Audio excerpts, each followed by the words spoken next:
Hello everyone, welcome back to our YouTube channel. और मैं आज लेकर आया हूँ आपके लिए एक नया अनाउंसमेंट ये है कि क्लास 12th बोर्ड के लिए हम लेकर आ रहे हैं मोस्ट अवेटेड सीरीज जिसका नाम है ऑल डेरिवेशंस और इम्पोर्टेंट डेरिवेशंस। जो भी बोर्ड में अभी तक डेरिवेशंस आई हैं उसको हम यहाँ पे कवर करने वाले हैं। मतलब जो भी आपकी इंपॉर्टेंट डेरिवेशन रहेगी, हर चैप्टर की इंपॉर्टेंट डेरिवेशन वो मैं आपको यहाँ पे करवाऊंगा। एग्जाम से पहले आप सारी इंपॉर्टेंट डेरिवेशन को कवर कर लोगे। साथ ही साथ मैं बताऊंगा कि क्या कोर कॉन्सेप्ट है, कौन सा टॉपिक है जो कि इंपॉर्टेंट हो सकता है बोर्ड के लिए और आपको वो पढ़ना चाहिए, इसलिए हमारे साथ बने रहे। तो लेट्स स्टार्ट फर्स्ट चैप्टर। आपका जो फिजिक्स का फर्स्ट चैप्टर है जिसका नाम है इलेक्ट्रोस्टैटिक्स, या फिर हम पहले चैप्टर का नाम बोल सकते हैं इलेक्ट्रिक फील्ड एंड चार्जेस। उसमें पहले कोर कॉन्सेप्ट क्या क्या है देखो। चैप्टर एट अ ग्लांस देखते हैं कि क्या क्या चीजें हैं हमारे पास। पहला है टॉपिक चार्ज से रिलेटेड क्वेश्चन आपके आ सकते हैं, लेकिन वो आएंगे 1 मार्क्स क्वेश्चन में। ठीक है कि चार्ज बताओ, क्वांटाइजेशन ऑफ चार्ज बताओ, चार्ज को कैसे प्रोड्यूस कर सकते हो आप ये बताओ। ठीक है, तो इससे रिलेटेड क्वेश्चन आपका 1 मार्क्स बन सकता है। लेकिन देखो सेकंड टॉपिक है Coulomb's law of electrostatics. Coulomb's law of electrostatics में आप एक फॉर्मूला पढ़ते हो, force is equal to K Q1 Q2 by में R स्क्वायर। इस फॉर्मूले के अकॉर्डिंग जो आपका क्वेश्चन बनता है वो बनेगा न्यूमेरिकल बेस। आएगा तो बहुत आसान सा न्यूमेरिकल आएगा, नहीं तो इससे क्वेश्चन मुश्किल है आना। ठीक है, नेक्स्ट टॉपिक आपका electric field and field lines. Electric field and field lines is the most important topic. यही आपका एक क्या है, इंपॉर्टेंट टॉपिक है जिसको आपको कवर करना है। ठीक है, तो मैं बताता हूं कौन सा डेरिवेशन आपका आने वाला है इस बार। तो electric field and electric field lines topic में देखो आप क्या क्या पढ़ते हो। पॉइंट चार्ज की वजह से इलेक्ट्रिक फील्ड पढ़ते हो, आप डाइपोल की वजह से इलेक्ट्रिक फील्ड पढ़ते हो, आप चार्ज शीट की वजह से पढ़ते हो, इनफाइनाइट लॉन्ग स्ट्रेट वायर की वजह से आप इलेक्ट्रिक फील्ड कैलकुलेट करते हो, साथ ही साथ हॉलो सेल के वजह से कैलकुलेट करते हो। तो इस बार की जो प्रोबेबिलिटी है, एक तो है आपकी हॉलो सेल के वजह से, हॉलो सेल के वजह से आपको कैलकुलेट करने के लिए आएगा कि इलेक्ट्रिक फील्ड हॉलो सेल में इनसाइड कितनी होगी, सरफेस पे कितनी होगी और आउटसाइड कितनी होगी। पहला इंपॉर्टेंट डेरिवेशन ये रहने वाला है। साथ ही साथ सेकंड में अगर आपको बताऊं तो सेकंड आपका डाइपोल से आएगा, दैट इज इक्वेटोरियल लाइन पे आपका इलेक्ट्रिक फील्ड कितना होगा। सेकंड मोस्ट इंपॉर्टेंट डेरिवेशन इस चैप्टर से ये वाली होने वाली है। ठीक है, उसके बाद अगर आपका एक क्वेश्चन और देखा जाए तो वो आएगा आपका गॉस लॉ से। What is Gauss law and define the Gauss law. Gaussian surface क्या होता है, किसके लिए कैसा गॉसियन सरफेस बनता है। ठीक है, तो और नेक्स्ट हम देखते हैं एक और आपका क्वेश्चन आने की प्रोबेबिलिटी है, वो है potential energy stored in a dipole. Potential energy कितनी डाइपोल में स्टोर होगी जब वो रोटेट करता है। ठीक है, तो ये कुछ इंपॉर्टेंट टॉपिक्स है जो आपके एग्जाम में आ सकते हैं, तो मैं इन टॉपिक्स को इस वीडियो में कवर करने वाला हूं। ठीक है, तो देख लीजिए, पहले इसे नोट कर लीजिए, समराइज कर लीजिए चैप्टर में पढ़ना क्या है, क्या इंपॉर्टेंट है, फिर हम करेंगे first derivation. Let's start with first topic and first topic हम कवर करेंगे जिसका नाम है गॉस लॉ। देखो हम पहले गॉस लॉ ही कवर करेंगे, बेसिक से ही हमारा। तो गॉस लॉ का मतलब क्या है, गॉस ने क्या डिफाइन करा, तो गॉस ने state that the electric flux through a close surface, किसी भी क्लोज सरफेस से इलेक्ट्रिक फ्लक्स कितना होगा। तो इन्होंने कहा कि electric flux through the close surface is equal to 1 by epsilon not time the charge enclosed by the surface. ठीक है, क्यों क्या है आपका charge enclosed by the surface. मतलब अगर मैं आपको मैथमेटिकली बोलूं तो जो फ्लक्स होगा, इलेक्ट्रिक फ्लक्स होगा, electric flux is equal to a close integral of E dot ds q by epsilon naught. This is a formula which is given by the Gauss कि इलेक्ट्रिक फ्लक्स कितना होता है, E dot ds is equal to q by epsilon naught। Means जो भी आपका flux होगा, flux का मतलब आप समझते हो, फ्लक्स का मतलब है number of field lines, number of electric field lines passing through area of area of cross section means, अगर मैं आपको बोलूं एक आपका ये सरफेस है, इस सरफेस से कितनी फील्ड लाइंस होके निकल रही हैं, कितनी फील्ड लाइंस निकल रही है, देखो यहां दो दो निकल रही है, यहां देखोगे आप तो इस सरफेस से दो फील्ड लाइंस निकल रही है, तो ये हो जाएगा इलेक्ट्रिक फ्लक्स। इसका फ्लक्स कितना है, 2। अगर मैं बोलूं क्या ये भी फ्लक्स है, क्या ये भी फ्लक्स है, ये सरफेस है, इस सरफेस से ऐसी फील्ड लाइन जा रही है, क्या ये भी फ्लक्स है, नहीं ये फ्लक्स नहीं है। फ्लक्स जब माना जाएगा जब ये इसके अंदर से होके गुजरेगी, ठीक है, तो इसे बोलते हैं इलेक्ट्रिक फ्लक्स। तो फ्लक्स की वैल्यू इन्होंने बताई Q बाय एप्सिलॉन नॉट या फिर E डॉट ds, ठीक है, close integral of E dot ds। अब जो ये क्रिएट करते हैं मींस मैंने एक बॉडी बनाई, जैसे मैंने पॉइंट चार्ज बनाया, this is a point charge, तो पॉइंट चार्ज का ये एक क्रिएट करते हैं Gaussian surface, this is called Gaussian surface. तो गॉसियन सरफेस का मतलब क्या है बताओ, Gaussian surface is the imaginary surface which enclose the charge. Charge को एनक्लोज करने के लिए हम गॉसियन सरफेस क्रिएट करते हैं, जैसे पॉइंट चार्ज के लिए स्फेरिकल गॉसियन सरफेस है, एक लाइन चार्ज के लिए सिलेंड्रिकल गॉसियन सरफेस है, ठीक है, इस तरीके से हम एक गॉसियन सरफेस ड्रॉ करते हैं। उसके बाद ये जो गॉस लॉ है, सिर्फ गॉस लॉ वैलिड होगा ओनली फॉर सिमेट्रिकल बॉडीज, आप सिमेट्रिकल बॉडीज के लिए निकाल सकते हो, एसिमेट्रिकल के लिए नहीं निकाल सकते। Next, what is the application of this law, application ये है कि इलेक्ट्रिक फील्ड कैलकुलेट कर सकते हो आप due to point charge, due to line charge, due to hollow shell and due to charge sheet, ठीक है, तो इसके एप्लीकेशन में आएगा ये चार चीजें, समझ गए। तो देखो ये आपका गॉस लॉ, नोट करो इसे और इसे प्रिपेयर करना अच्छे से। तो नेक्स्ट टॉपिक स्टार्ट करते हैं जिसका नाम है electric field due to hollow shell. ये आपका टॉपिक नंबर 2, पहला डेरिवेशन है आपके चैप्टर का। देखो ये इंपॉर्टेंट डेरिवेशन जो कि एग्जाम में आ सकता है। तो पहले हम क्या करते हैं, हॉलो सेल को ड्रॉ करते हैं। देखो एक हॉलो सेल अगर मैं ड्रॉ करना चाहूं तो this is your hollow shell. Hollow shell का मतलब है जिसके सरफेस पे चार्ज होगा, लाइक अ चूड़ी, चूड़ी या फिर कड़ा मानो, जिसके बीच में गैप है, कुछ नहीं है, बस सरफेस पे आपका क्या है, चार्ज है। कितना चार्ज है, लेट कर लो Q चार्ज आपका सरफेस पर है, ठीक है, ये सेंटर है, सेंटर से डिस्टेंस आपका R हो जाएगा, ठीक है। और अब हम इसमें क्या करते हैं, 3 पॉइंट लेते हैं। कौन से पॉइंट ले रहे हैं, हम A पॉइंट ले रहे हैं, हम B पॉइंट ले रहे हैं और हम C पॉइंट ले रहे हैं, ठीक है। अब A पॉइंट, B पॉइंट और C पॉइंट का डिस्टेंस भी लिख देते हैं। A पॉइंट लेट कर लो R डिस्टेंस पे है, B पॉइंट तो आपका रेडियस वाली डिस्टेंस पे और C पॉइंट आपका X डिस्टेंस पे। देन अब हम लिखेंगे कि फर्स्ट पॉइंट है आपका क्या, ऑन, या फिर आप लिखोगे at A point. At A point का मतलब क्या है, इनसाइड, एट इनसाइड, या हम इसे ऐसे भी लिखते हैं R इज लेस देन या फिर R इज ग्रेटर देन आपका स्मॉल r, ठीक है, स्मॉल r छोटा रहेगा आपके रेडियस से। तो अब आप क्या करोगे यहाँ पे, according to Gauss law, according to Gauss law क्या लिखोगे, E dot ds, close integral of E dot ds is equal to में Q बाय एप्सिलॉन नॉट। अब मेरे को एक चीज बताओ कि ये A पॉइंट है, A पॉइंट अगर गॉसियन सरफेस क्रिएट करेगा तो क्या कोई चार्ज एनक्लोज होगा, नहीं, क्योंकि सरफेस पे चार्ज है, उसके अंदर कोई भी गॉसियन सरफेस बनेगा, उसमें कोई भी चार्ज नहीं आएगा। इसका मतलब इसका जो चार्ज होगा, एनक्लोज चार्ज होगा, एनक्लोज जो चार्ज होगा वो 0 होगा और इसके वजह से इलेक्ट्रिक फील्ड कितनी हो जाएगी, 0 आएगी। ये आप याद रखोगे, ठीक है, समझ के। अब है आपका सेकंड पॉइंट। सेकंड क्या है, एट सरफेस या at B point. B point मतलब आपका सरफेस पे।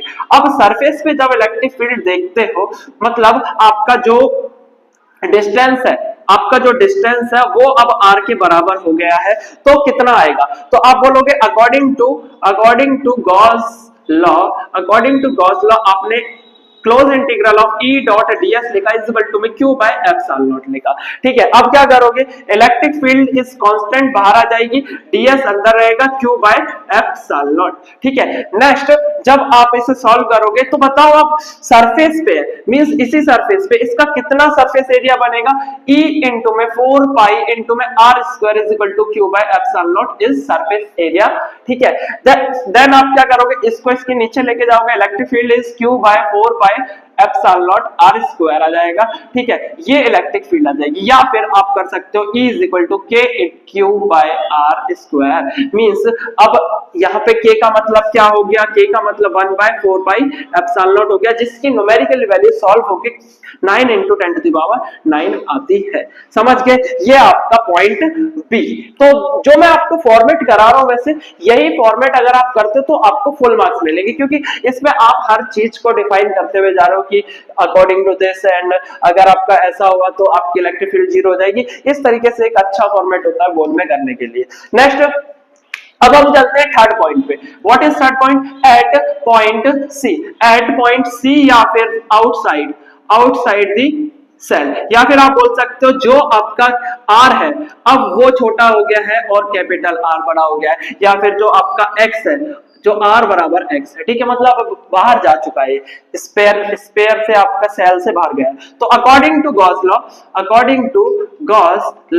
गॉस लॉ के अकॉर्डिंग आप क्या लिखोगे? Close integral of E dot ds is q by epsilon not. समझ गए, फिर से वही लिखा हमने, इलेक्ट्रिक फील्ड को बाहर निकालोगे, इलेक्ट्रिक फील्ड बाहर निकलेगा, then q by epsilon not. समझ गए, देन अब बताओ मेरे को कितना गॉसियन सरफेस आपका कवर हो रहा है? ये वाला गॉसियन सरफेस आपका बनेगा, देखो ये बड़ा स्फीयर बनाएगा तो इसका सरफेस एरिया भी ज्यादा आएगा। तो अब आप लिखोगे इलेक्ट्रिक फील्ड इनटू में 4 पाई एक्स स्क्वायर। देखो एक्स आपका सेंटर से दूरी कितना है? एक्स है, डिस्टेंस कितना है? एक्स है, is equal to Q by epsilon naught, and E is equal to आ जाएगा Q by 4 pi epsilon naught into में एक्स स्क्वायर, ठीक है, ये आएगा। देन आप लिखोगे ई इज इक्वल टू के क्यू बाय में X square, K Q by में एक्स स्क्वायर। यहाँ पे के की वैल्यू फिर से वही है, सेम जो आपने यहाँ पे देखी थी, 9 into 10 to the power 9 या 1/4 पाई एप्सिलॉन नॉट, ठीक है, समझ गए। अब आपको इन सभी से एक चीज पता चली कि electric field is inversely proportional to distance का स्क्वायर। जैसे जैसे डिस्टेंस बढ़ेगा वैसे वैसे इलेक्ट्रिक फील्ड क्या होगी? कम होगी। अगर आपसे ग्राफ बनाने के लिए कहता है कि इलेक्ट्रिक फील्ड वर्सेस डिस्टेंस का ग्राफ बनाओ, तो ये कैसा है? इनवर्सली प्रोपोर्शनल है, ऐसा करके आपका ग्राफ बन जाएगा, ठीक है, रिवर्स वाला आपका। समझ गए आप?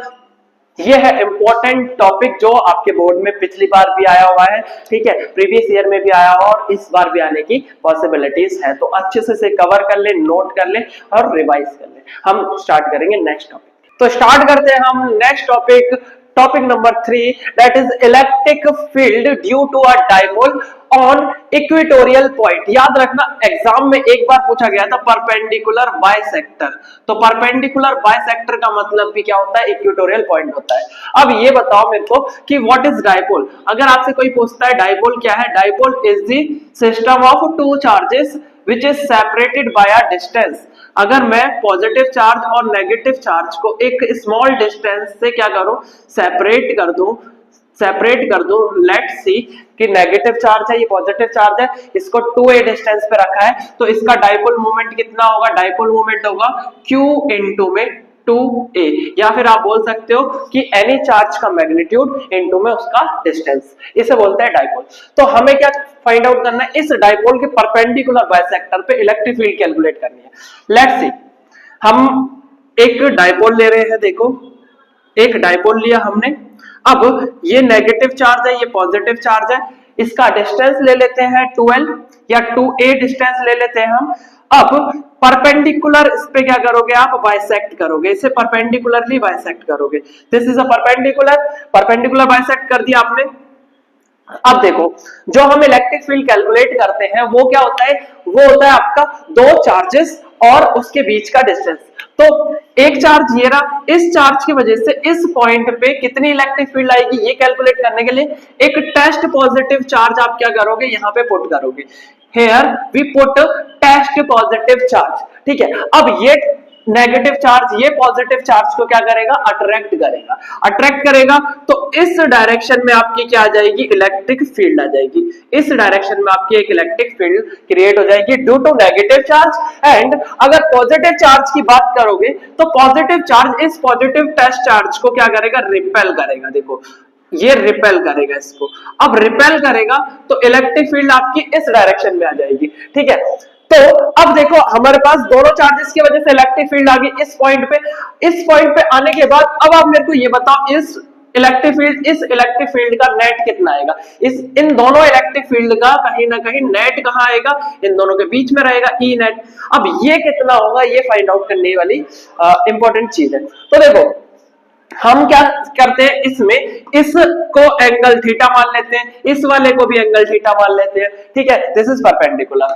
अब ये वाला एंगल थीटा है, तो ये वाला एंगल भी क्या होगा, थीटा होगा, ठीक है, पढ़ा हुआ है हमने ये पहले भी, पहले छोटी क्लासेस में हम पढ़ के आए हुए हैं कि ये एंगल आपका क्या होगा, थीटा होगा।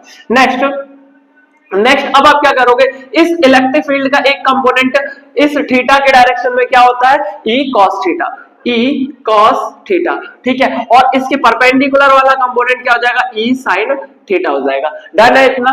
क्या आपको कंपोनेंट डिवाइड करना आता है, क्या आप कंपोनेंट डिवाइड कर पाते हो क्या, इलेक्ट्रिक फील्ड का थीटा के साथ में ई कॉस थीटा आएगा, इलेक्ट्रिक फील्ड के जो थीटा नहीं होगा उसके साथ में उसे ई साइन थीटा लिखोगे, है ना, आपने पढ़ रखा होगा।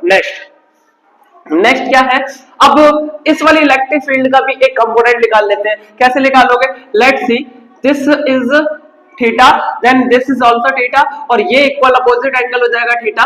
तो अब ये बताओ मेरे को, इसका इसके डायरेक्शन में क्या होगा, ई कॉस थीटा आएगा क्या, क्या ये भी ई कॉस थीटा आएगा, और इसके डायरेक्शन में परपेंडिकुलर डायरेक्शन में ई साइन थीटा आएगा क्या, देखो डन है। अब आपने क्या करा, आपने यहां पे लिखा कि in Y direction, in Y direction अगर आप देखोगे तो E sine theta is equal to E sine theta, या फिर आप बोल सकते हो ई साइन थीटा ऊपर की डायरेक्शन में, नीचे की डायरेक्शन में ई साइन थीटा, ये कट के क्या हो जाएगा, जीरो हो जाएगा। तो वाई डायरेक्शन में electric field E Y direction में कुछ नहीं आएगी, बताओ, समझ आ गया।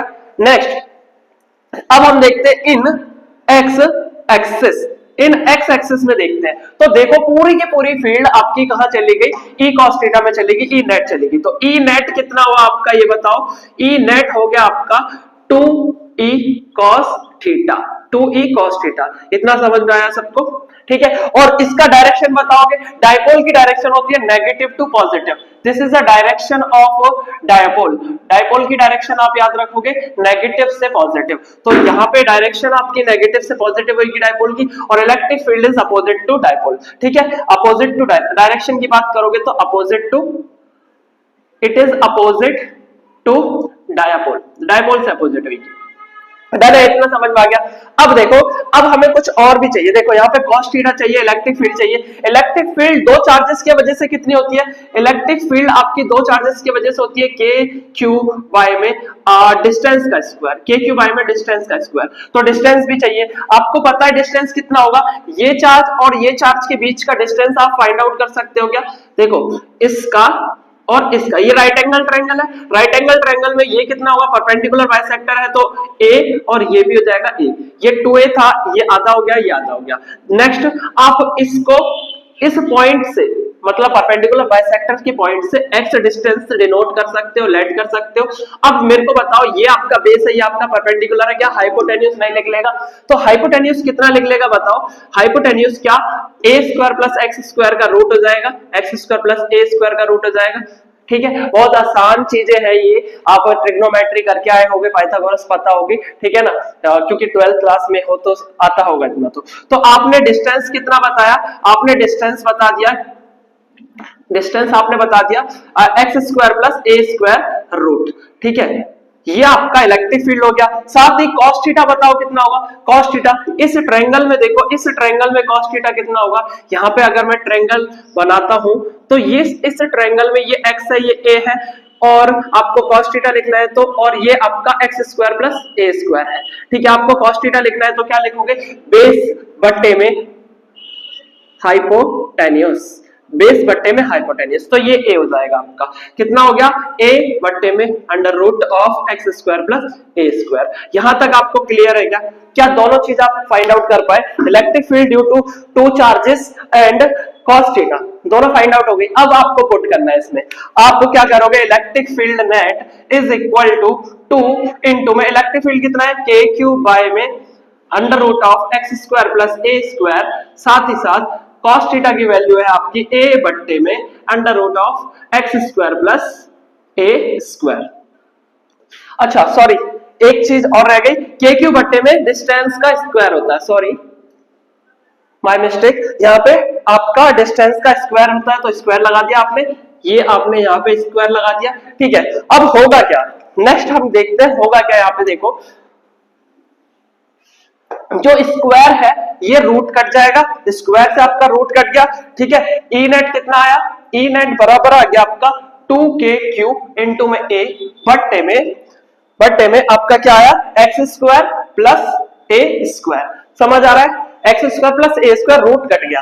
अब इसके बाद क्या होगा, ये क्या है आपका x square plus A square, क्या इस रूट को मैं 1/2 लिख सकता हूं, क्या इस वाले रूट को 1/2 लिख सकता हूं, लिख लिया मैंने, ठीक है। अब इसकी पावर 1 है, इसकी पावर 1/2 है, टोटल पावर अगर कंबाइन ये आपका सेम है, ठीक है, तो इसकी पावर क्या हो जाएंगी, ऐड हो जाएंगी। जब बेस सेम होता है तो पावर्स ऐड हो जाती है। तो इलेक्ट्रिक फील्ड नेट कितनी बनी आपकी बताओ, 2k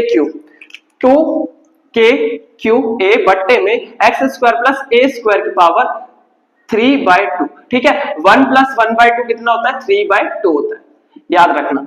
उसके बाद आपको यह भी पता है कि डाइपोल क्या होता है, dipole movement is charge into में डिस्टेंस का, चार्ज इनटू डिस्टेंस, ठीक है। ये भी आपका डिस्टेंस था 2a, लेकिन अभी यहाँ पे देख रहे हैं ये आपका छोटा सा डिस्टेंस है, तो चार्ज इनटू डिस्टेंस करोगे तो डाइपोल आ जाएगा।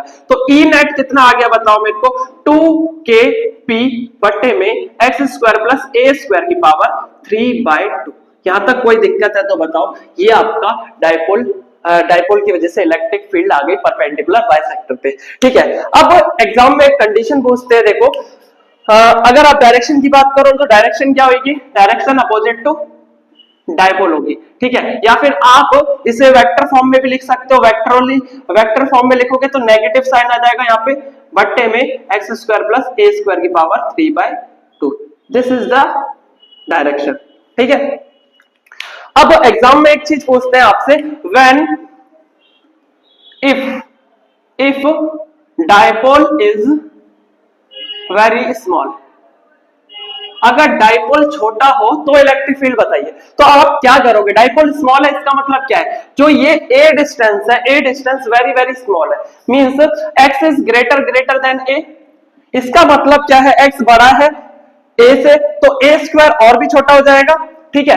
तो आप क्या लिख सकते हो, x square plus A square को नियरली आप एक्स स्क्वायर लिख सकते हो क्या, ठीक है। अगर आप ये लिख सकते हो तो देखो अब क्या होगा, ई नेट बराबर हो जाएगा कितना, -2kp बट्टे में एक्स स्क्वायर और ए स्क्वायर आपका हट गया तो ये आ जाएगा 3/2, ठीक है। अब पावर से 2 कट जाएगा, देन बचेगा क्या, ई नेट बराबर -2kp बट्टे में एक्स की cube. This is your formula for the dipole is very small. अगर डाइपोल वेरी स्मॉल है तो इलेक्ट्रिक फील्ड की वैल्यू -2kp बट्टे में एक्स क्यूब आती है। साथ ही साथ एक और क्वेश्चन इंपॉर्टेंट याद रखना, इंपॉर्टेंट एक और क्वेश्चन बताओ, ई एक्सियल लाइन डाइपोल पे आपका कितना आता है इलेक्ट्रिक फील्ड, तो आप बोलोगे ये आता है -kp, ये आता है आपका kp बट्टे में एक्स क्यूब, ठीक है। और रिलेशन पूछा जाएगा आपसे कि what is the relation between the axial line and perpendicular bisector, तो E axial is 2 times of E equatorial, ठीक है। अगर डाइपोल के हिसाब से पूछते हैं, अगर आपको वेक्टर के हिसाब से पूछे सॉरी, तो वेक्टर में आप क्या लिखोगे, E axial vector is equal to -2 of equatorial, ठीक है। दोनों का रेशियो भी याद रख सकते हो आप। ये है आपका डाइपोल के वजह से electric field at perpendicular bisector. अच्छे से इसे प्रैक्टिस कर लेना, इसका जो डायग्राम है ये इंपॉर्टेंट है, ठीक है, इसको नोट कर लेना, प्रैक्टिस कर लेना, इसकी प्रोबेबिलिटी बहुत ज्यादा है आने की, ठीक है। अब हम करेंगे नेक्स्ट टॉपिक। तो चैप्टर का लास्ट इंपॉर्टेंट डेरिवेशन है जो एग्जाम में आ सकता है, इसका नाम है electrostatic potential energy stored in a dipole in uniform electric field. Uniform electric field में जब हम एक डाइपोल को रखते हैं तो वो क्या होता है, रोटेट होता है तो कुछ वर्क डन करता है और एनर्जी स्टोर करता है, ठीक है। तो कितना एनर्जी स्टोर होगा इसके अंदर, कितना पोटेंशियल एनर्जी स्टोर होगा, वो हमें कैलकुलेट करने के लिए आ सकता है, डेरिवेशन आ सकता है, ठीक है। तो देखो अगर मैं एक डाइपोल क्रिएट करता हूं तो ये आपका डाइपोल है, ठीक है। इनिशियली थीटा एंगल पे था ये, ठीक है, इनिशियली थीटा एंगल पे था। ये आपकी इलेक्ट्रिक फील्ड है, इलेक्ट्रिक फील्ड इन एक्स डायरेक्शन है, ठीक है। इलेक्ट्रिक फील्ड में हमने एक डाइपोल रख रखा है। अब ये इस डाइपोल को हम क्या कर रहे हैं, थीटा डिग्री से किसी 90 डिग्री तक हम लेके जा रहे हैं, थीटा से कहां लेके जा रहे हैं, 90 डिग्री तक लेके जा रहे हैं, ठीक है। तो थीटा डिग्री पे था इनिशियली, फिर वो 90 पे चला गया, तो इसमें क्या होगा, कुछ ना कुछ वर्क डन लगेगा। आपने 11th क्लास में पढ़ा होगा कि work done by conservative force, work done by conservative force से चेंज इन पोटेंशियल एनर्जी होता है, ठीक है। जो भी आप वर्क डन करते हो कंजर्वेटिव फोर्स के द्वारा, वो पोटेंशियल एनर्जी के चेंज में क्या हो जाता है, स्टोर हो जाता है। तो इसी से हम इसमें डेरिवेशन करेंगे। देखो वर्क डन कितना होगा बताओ, work done is equal to होगा टाउ डी थीटा, कितने एंगल से आप इसे रोटेट कर रहे हो, कितना टॉर्क लगा रहे हो। जब भी रोटेशन का इफेक्ट आता है तो आप टॉर्क की बात करते हो, torque is the rotational force, ये रोटेशनल फोर्स की तरह एक्ट करता है। तो देखो अब मैं क्या करूंगा यहाँ पे, अब मैं लिमिट लगाऊंगा कि वर्क डन जो होगा, work done by the conservative force is equal to the tau D theta. साथ में एक टॉर्क और समझ लो कि टॉर्क क्या होता है, टॉर्क इज टॉर्क जो आपका होगा वो होगा इसमें P क्रॉस E या फिर PE साइन थीटा, ठीक है। आप इस टॉपिक को भी कवर कर लेना अपने चैप्टर से कि टॉर्क क्या होता है आपका, P क्रॉस E होता है जो आपका मैग्नेटिक मोमेंट है आपका, इट इज डाइपोल मोमेंट, ठीक है। Dipole moment into electric field का जो क्रॉस प्रोडक्ट होता है उसे हम टॉर्क बोलते हैं, P क्रॉस E या PE साइन थीटा, समझ गए। अब देखो जो आपका कंजर्वेटिव फोर्स है ये चेंज इन पोटेंशियल एनर्जी में कन्वर्ट होगा क्या, ये चेंज इन पोटेंशियल एनर्जी में कन्वर्ट होगा, and this is P E sin theta and D theta. अब क्या करेंगे हम इसमें लिमिट पुट करेंगे, पुट द लिमिट्स। जब आप लिमिट इसमें पुट करोगे तो कहां से कहां तक करोगे बताओ, फाइनली 90 डिग्री पे जा रहा है, इनिशियली कितने पे है, थीटा पे है। तो आप इसमें लिमिट्स पुट कर दोगे। लिमिट कैसे पुट करते हैं बताओ, इंटीग्रेशन करके, integration of D U is equal to integration of delta U is equal to integration of P E sine theta. तो कहां से कहां तक बताओ, जब एंगल आपका कितना हो, थीटा एंगल हो, जब आपका 90 डिग्री हो गया हो, जब थीटा एंगल होगा तो आपकी पोटेंशियल एनर्जी कितनी होगी, माना हमने लेट करते हैं यू थीटा हो गई, और जब हमने 90 डिग्री देखा तो जब आपका 90 डिग्री एंगल हुआ तो u 90 डिग्री हो गया, ठीक है, डन। उसके बाद देखो, उसके बाद हम क्या करेंगे, इसका करेंगे हम इंटीग्रेशन। इंटीग्रेशन कैसे करोगे, देखो अब ये आपका लिख सकते हैं हम, फाइनली 90 डिग्री है, u 90 डिग्री माइनस इनिशियल कितना है u थीटा, ठीक है। लेट कर लेते हैं ये वाला जो साइन है आपका नेगेटिव का, इसे इधर ले आए, ठीक है, ला सकते कोई दिक्कत नहीं है। Negative integration of theta two 90 degree, P E sine theta और डी थीटा। अब देखो पीई आपका कांस्टेंट है, फिक्स है, ये आ जाएगा आपका बाहर, माइनस पीई आ जाएगा, ठीक है। साइन थीटा का आप करोगे integration, what is the integration of sine theta, तो साइन थीटा का जो इंटीग्रेशन होता है वो होता है माइनस कॉस थीटा, ठीक है। यहां पे आप लिखोगे माइनस का कॉस थीटा, और लिमिट कितनी है, थीटा टू 90 डिग्री, समझ गए। अब क्या करोगे, लिमिट्स पुट कर दो, माइनस पीई लिमिट फाइनली लगाओगे तो माइनस कॉस 90 माइनस का इनिशियल लिमिट जो लगाओगे cos theta minus cos theta, और ये ऑलरेडी माइनस का है, तो कितना हो गया बताओ मेरे को, ये हो गया माइनस पीई माइनस cos 90। बताओ cos 90 कितना होता है, cos 90 की वैल्यू होती है 0, तो दिस इज 10 to 0 एंड बचेगा क्या अंदर, minus minus plus cos theta बचेगा, ठीक है। इतना समझ में आया। अब देखो u90 minus u theta is equal to आ जाएगा कितना, माइनस का PE cos theta, PE cos theta. अब आपको पता है जहां पे भी cos थीटा आता है वहां पे हम डॉट प्रोडक्ट लगाते हैं, P डॉट ई माइनस का P डॉट ई। तो ये आपका U90 से U थीटा तक रोटेट करने में, किसी भी डाइपोल को आप थीटा से 90 रोटेट करते हो तो कितना आता है, वो माइनस पी ई आता है, P डॉट ई आता है, या पीई cos थीटा आता है, ठीक है। अब आपको पता है कि U जो 90 पे होगा, जो आपकी पोटेंशियल एनर्जी 90 डिग्री पे होगी वो कितनी होगी, minus P E cos 90 degree, तो 90 पे क्या होता है, थीटा 0 हो जाता है, कॉस 90 इज 0, तो ये हो जाएगा आपका 0, ठीक है। इस हिसाब से आप क्या लिखोगे, this is u theta is equal to minus P dot E या फिर P E cos theta, done है।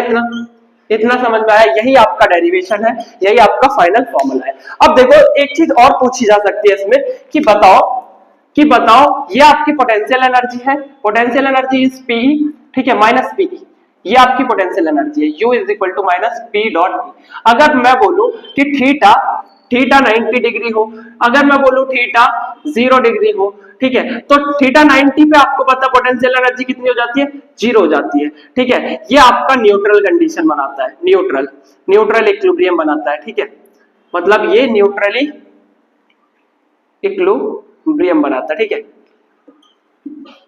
इक्विलिब्रियम बनाता है। ये थीटा अगर 0 होगा तो ये न्यूट्रल रहेगा। अगर थीटा 90 डिग्री 0 डिग्री हो जाता है तो क्या होगा बताओ, PE minus PE cos 0, cos 0 पे कितनी वैल्यू आती है, cos 0 की वैल्यू होती है आपकी 1, तो U is equal to minus PE आ गया। इसमें क्या आई आपकी एनर्जी, क्या आई, मिनिमम एनर्जी, मिनिमम रहेगी तो ये स्टेबल इक्विलिब्रियम को फॉर्म करेगा, स्टेबल इक्विलिब्रियम बनेगा इस पे, ठीक है, जहां भी एनर्जी कम होती है वो स्टेबल होता है। और उसके बाद देखो ये आ गया आपका थीटा 0 पे, थीटा 0 पे ये क्या है, स्टेबल इक्विलिब्रियम में है, ठीक है। उसके बाद अगर आप थीटा 180 रखते हो, बताओ cos 180 कितना होता है, माइनस PE cos 180, cos 180 की वैल्यू कितनी होती है, cos 180 होता है माइनस का 1, अगर cos 180 देखते हो तो माइनस का 1 आएगा, ये माइनस 1 रखोगे तो PE आ जाएगा, यहाँ पे एनर्जी आपकी क्या आ जाएगी, मैक्सिमम आ जाएगी। अगर मैक्सिमम एनर्जी रही, अगर आप इसको रोटेट करके यहां ले आते हो तो मैक्सिमम एनर्जी आ जाती है, और मैक्सिमम एनर्जी की वजह से क्या होगा, इट इज